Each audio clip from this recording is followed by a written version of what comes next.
বিপদ আসুক, মুসিবত আসুক, যা কিছু আসুক না কেন, ওই বান্দাটা যদি এতটুকু চিন্তা করে, না না আমি তো এখানে ছিলাম না, এখানে আমি থাকবো না, আল্লাহর কাছে আমাকে ফিরে যেতে হবে, অর্থাৎ আমার চলে যাওয়াটা যদি সামনে চলে আসে, দুনিয়ার কোনো বিপদ তার কাছে আর বিপদ বলে মনে হবে না।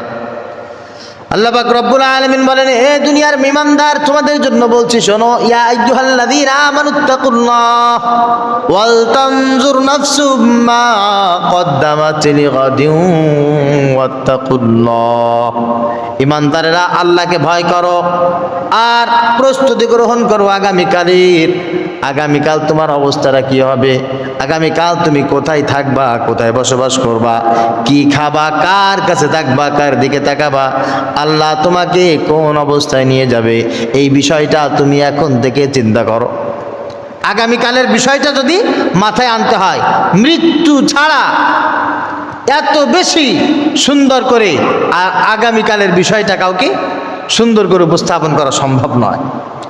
আল্লাহ পাক রব্বুল আলামিন বলেন, ওয়ানফিকু মিম্মা রাযাকনাকুম মিন ক্বাবলি আন ইয়াতিয়া আহাদাকুমুল মাউত। দুনিয়ায় সব কিছু অর্জন করতেছো, সম্মান, টাকা পয়সা, সহায় সম্পত্তি, লেখাপড়া, জ্ঞান, গরিব